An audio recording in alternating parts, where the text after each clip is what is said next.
Welcome to the Panic Room, where we talk about all things panic-inducing. I am the Queen of Panic.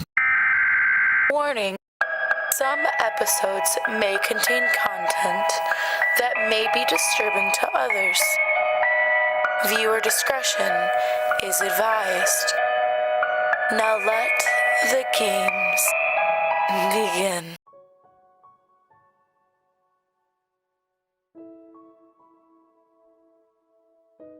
I only looked into it when I got the news that a close friend of mine had killed himself. His name was Christian. He was a really nice guy. Really cheerful and encouraging all the time. He never swore or picked on anybody. That's the kind of guy he was. I don't understand what drove him to commit suicide. Maybe. I don't know. He had some problems I didn't know about.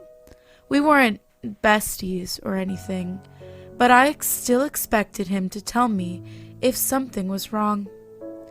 It took me a while to recover from the news, and my parents didn't see much of me for about a week. I spent all of my time in my room, just watching Netflix or reading and trying to forget about what had happened. I was like that. I'd push my problems out of mind and just keep them there. I didn't like addressing things head on. Christian was kind of my wake-up call though, I guess. I decided I wasn't just going to push him away like he was a problem. I was going to let myself feel guilty for not doing something to help him, not seeing any signs. I needed to feel something about this. Anyway, that was kind of when I started investigating. It was a difficult conversation, but I managed to talk to Christian's parents, who said that they had no idea anything was wrong with him. He had been acting completely normal as far as they could tell, and were just as confused and devastated as I was. When I was over at his house, I decided to go up to his room, if only to relive some of the memories I had made there. It was a pretty standard room, white walls, a neatly made bed, typical Christian, and a few superhero posters plastered on the wall. I sat down on the side of his bed, looking around the room and feeling increasingly sadder. It didn't make any sense. Suddenly, I noticed something sticking out of the thin shelf on his bedside. A simple black leather book. I pulled it out, opening to the first page and catching the word journal before quickly closing it again. Christian's journal. I felt like a jackass for attempting to read it, but as I thought, I realized that maybe he wrote something that would explain his suicide, and if he was alive, he would want me to know. I knew that. I slowly opened it again to a few entries in. The date read January 25th, a few weeks ago. I scanned through it, growing increasingly guilty until I came across a paragraph that caught my eye. I found a note in my locker at school today. It was weird. It didn't say anything except, "Hello, sinner." I don't know why someone would leave a note like that for me. It's kinda stupid. As I looked further down the page, I realized that there was a crumpled piece of paper tucked into the journal. And as I took it out and flipped it over, I saw that Christian had been right. There was nothing on it except the simple words, "Hello, sinner." I didn't give it a second thought, tucking it back into the journal and flipping the page. The next entry was pretty standard, however. I noticed that it was shorter than before, with less detail and seemingly less effort put into the paragraphs. As the entries went on, I continued to notice how unmotivated Christian seemed to write, until I came across an entry that slightly unnerved me. The opening paragraph began with the simple sentence, "Today, I sinned."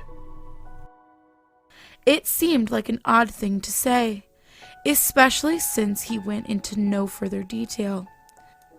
The entry continued, rattling about his soccer practice that day and what movie he watched that afternoon, along with a few other random musings. It seemed out of place, especially in a journal entry, and still stuck with me as I flipped the page. The next entry was even stranger, and I noticed it was missing a date as the heading. "Today, I sinned. Everyone in school thinks I'm strange. I wish they'd stop. They keep leaving notes in my locker."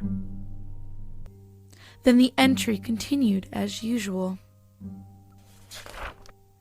I began to flip through the pages of Christian's diary, growing more and more disturbed. Every entry began with, "Today, I sinned." As every paragraph continued, the writing was more and more messy, like he had written it with his opposite, and or with his mouth. It was so messy that I could barely read it, but what I could read was completely impossible to understand. He kept going on about how he had done something that day, seemingly wrong or against his conscience. This wasn't depression I was reading. This was completely insane. As I turned the page with shaky fingers, I realized the next entry wasn't an entry at all.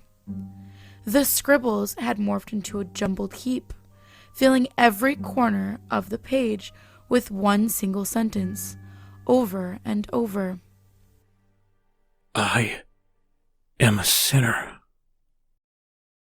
It was written so many times that I couldn't count, grouped together in differently proportioned lettering, covering the page like a sick work of art. My hands were visibly trembling now as I forced myself to turn the page. The paper was blank except for one single phrase, written sloppily in the center. "Sinners must die." The most unnerving part was the red drops flecked on the page, like someone had sprinkled blood over it. They made the paper warp and wrinkle, preventing the journal from closing properly as I slammed it shut. I was angry. I was scared. Suddenly, a sound shattered the silence, making me jump.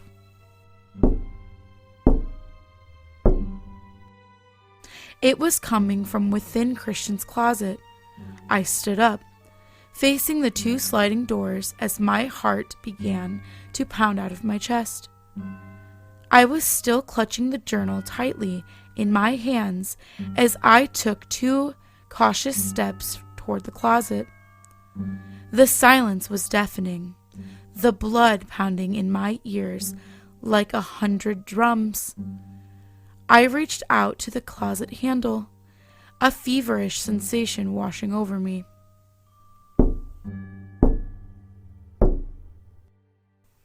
Another set of knocks, so loud it made me jump. I wanted to run downstairs, to throw away the journal, but I couldn't move. Then, in a burst of courage, I flung the closed doors open. I don't know why I didn't scream. Fear paralyzed me, froze my thoughts, my words. I couldn't think. I couldn't breathe. I saw him go in the ground. I saw him in the casket. But yet, inside the closet was Christian. He was suspended from the ceiling by a single noose around his neck, making his corpse spin idly like a piece of meat on display. I assume it was his corpse because his spongy, crusting skin was rotting, peeling and cracking like dry paint, pus oozing from the gaps and dripping with the blood down onto the carpet below him. His face was slack and white as bleach as he stared at me lifeless from within the darkness. His eyes bloodshot and bulging. His mouth was twisted in a smile, stretched so wide it was unnatural, showing 2 rows of yellowed teeth. Then he spoke. His voice gargled and strangled, but somehow I knew he would have laughed if he could have. Hello, sinner.